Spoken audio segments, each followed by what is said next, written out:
días, buenas tardes, buenas noches. Mi nombre es María Fiorentini, soy estudiante de Derecho en la Universidad Austral de Buenos Aires, Argentina. Además, soy Project Manager en Mujeres en Cripto, cofundadora de Mujeres en Derecho y Cleros Fellow.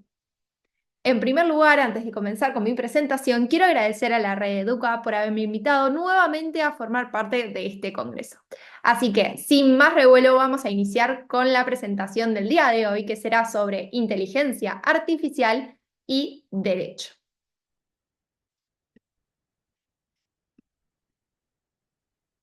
Bien, asumo que conocerán a los dos personajes que se encuentran en pantalla en este momento. Y si no, déjenme que los presente. Por un lado tenemos a Elon Musk y por el otro lado tenemos a sus recientes robots que fueron presentados hace aproximadamente 2 semanas. Elon Musk en el lanzamiento de estos robots contó un poco de lo que cree que va a ser el futuro de la inteligencia artificial. Estos robots obviamente tienen inteligencia artificial integrada. Y él considera que en el futuro todos vamos a tener un robot en nuestras casas que nos ayude con las compras, que nos ayude con las tareas domésticas y que nos ayude con básicamente todo lo que tengamos que hacer. Bien, ahora, si los robots van a estar tan involucrados en nuestras vidas al punto de que van a estar metidos dentro de nuestro hogar, que es el centro de vida, el centro de nuestra intimidad, ¿creen que no van a llegar a involucrarse también en nuestro trabajo? ¿Creen que no van a impactar en cierta forma tanto en el ejercicio del derecho como en el acceso a la justicia? Bueno, déjenme decirles que desde mi punto de vista van a impactar seguramente y ya han empezado a impactar. La inteligencia artificial está cada vez más arraigada en nuestro día a día y así también en nuestra profesión. Bien, a modo de introducción, hoy les voy a hablar de esta relación entre el derecho y la inteligencia artificial, como les decía previamente. Para mí, esta relación, en definitiva, se resume en la palabra legal tech. ¿Qué es legal tech? Para quienes conozcan el término, básicamente, legal tech es, como bien lo dice su nombre, la conexión, la intersección entre el derecho y la tecnología. El movimiento Legal Tech inició simplemente para efectivizar los procesos en los estudios jurídicos. Yo creo que el movimiento en realidad debería ir mucho más allá. No solo se trata de efectivizar los procesos en estudios jurídicos, sino también de mejorar el acceso a la justicia y además de generar una nueva rama del derecho. Y hoy lo que vamos a hacer es ir yendo por cada una de estas funciones o cada una de estas aristas que tiene el movimiento Legal Tech y relacionándolo con la inteligencia artificial. En primer lugar, tenemos la idea de efectivizar los procesos en estudios o equipos jurídicos.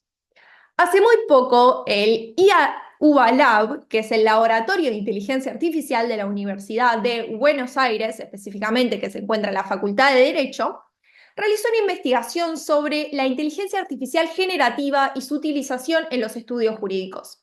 Hicieron pruebas en 83 tareas distintas que realizaban los estudios. Y básicamente lo que lograron como resultado es que, por un lado, se logra optimizar el tiempo en un 77% mediante la utilización de inteligencia artificial. Y por el otro, que la herramienta alcanzó una eficiencia del 99% para la realización de un primer borrador. Es decir, desaparece la idea de que tengamos que empezar con papel en blanco. Ya vamos a tener siempre un primer borrador que nos lo va a poder realizar la inteligencia artificial. Ahora bien, siempre hay precauciones que debemos tener en cuenta. En primer lugar, el tema de los datos sensibles y la información confidencial de los clientes. Este es el dato más relevante y más importante desde mi punto de vista. ¿Qué es importante que tengamos en cuenta? Hay dos opciones desde mi punto de vista en este punto o para mitigar estos riesgos.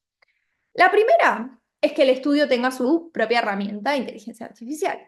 Obviamente esto no es sencillo, los mismos, digamos, empleados tendrían que entrenarla, los mismos abogados, y además necesitaríamos un programador que agarre alguna inteligencia artificial open source, que significa open source, que sea de código abierto, y la adapte a las necesidades del estudio propio. Entonces, obviamente, esto requiere mucha más inversión. ¿Cuál sería la solución más sencilla? Y para arrancar a probar la inteligencia artificial, sería utilizar las que ya existen, ChatGPT, Gemini, DeepL para las traducciones en idioma jurídico, tanto al inglés, al español como al idioma que uno quiera, sin introducir los datos sensibles o la información confidencial de los clientes. Simplemente anonimizar esos documentos y poder utilizarla igualmente. O pedirle borradores sin necesidad de proporcionar nombres, simplemente decir necesito un contrato de mandato con estas características, con 2 partes, que se realice esto y esto y lo otro, el objetivo es el siguiente. Y siempre, acá una recomendación, darle ejemplos. Cuando uno le da ejemplos, la inteligencia artificial resuelve mejor que cuando uno no le da ninguno. Y en segundo lugar, no hay que perder de vista al usuario o al cliente. Nosotros trabajamos justamente para ese cliente, para ese usuario, para esa persona que me viene a pedir que le haga un contrato, para esa persona que viene a pedirme que le estructure una sociedad para poder iniciar su startup. Entonces, no hay que olvidarnos que si nosotros hoy cobramos por hora y con inteligencia artificial podemos hacer todo en 20 minutos, entonces, ¿cómo vamos a cambiar nuestro modelo de negocio para no perder de vista a ese cliente? Porque, ¿qué pasa? Hoy lo hago en 20 minutos, lo que tardaba antes una semana. Entonces, como yo antes tardaba una semana, cobraba una determinada cantidad de horas. Ahora que lo hago en 20 minutos, ¿cómo voy a cobrar? Esa es otra cuestión que tenemos que empezar a plantearnos, ¿no? ¿Cambiará un poco el ejercicio de la abogacía en ese sentido? ¿Será por objetivos? ¿Cómo se irá realizando? Todo obviamente también depende de los gustos de cada uno y de cómo uno maneje su negocio. En segundo lugar, tenemos la idea de mejorar el acceso a la justicia. ¿Cómo entra la inteligencia artificial en el acceso a la justicia? Bueno, ya en Argentina se está utilizando para varias cuestiones que pueden ser automatizadas.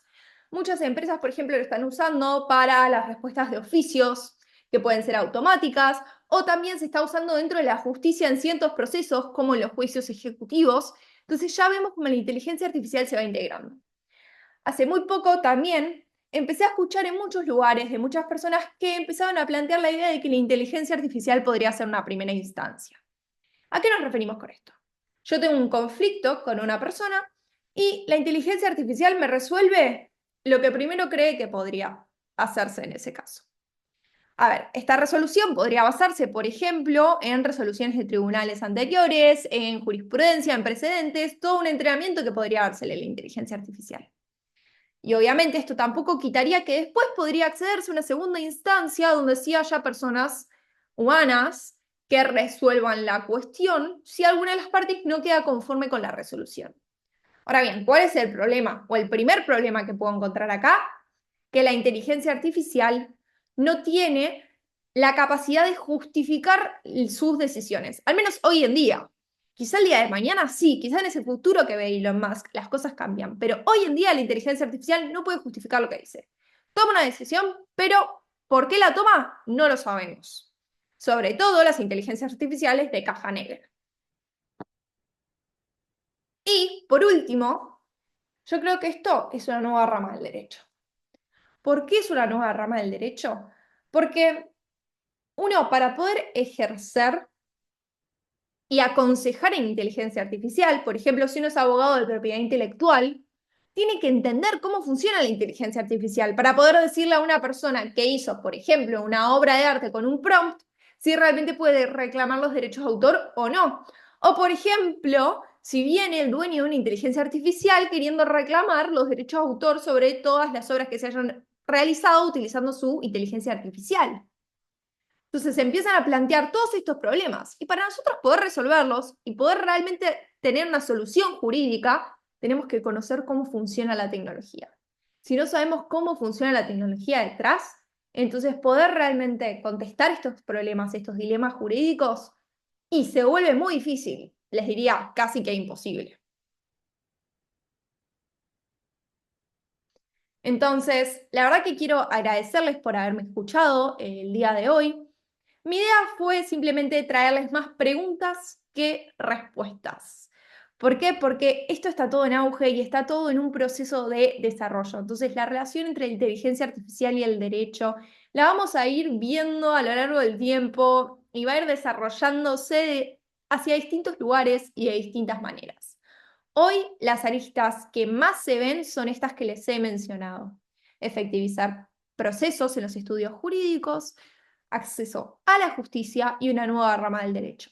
Esto obviamente no se ve solo con la inteligencia artificial, se ve también con el resto de las tecnologías, blockchain, entre muchas otras, que también vienen a traer estas mismas disrupciones y que nos vienen a mostrar distintas aristas de nuestra profesión y que generan que tengamos que adaptarnos a estos nuevos tiempos.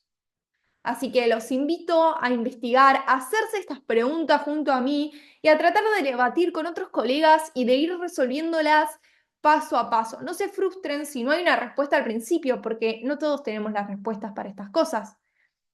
La verdad es que hace un año atrás no nos imaginábamos que ChatGPT iba a llegar a tener el desarrollo que tiene hoy en día y sin embargo lo tiene. Entonces, no nos olvidemos que las tecnologías avanzan de la manera exponencial y que a nosotros como profesionales del derecho generalmente nos cuesta un poco adaptarnos. Entonces, lo que les propongo hoy es que tratemos de, aunque no podamos correr a la misma velocidad que la tecnología, de seguirle el ritmo, atrás, de a poquito. Muchísimas gracias. Y vuelvo a agradecer nuevamente a la Red Educa por haberme invitado a participar nuevamente en este congreso. Mi nombre es María Fiorentini y los invito a seguirme en redes sociales y en caso de que tengan alguna duda, quieran debatir o quieran conversar sobre algún tema, siempre estaré dispuesta a hacerlo.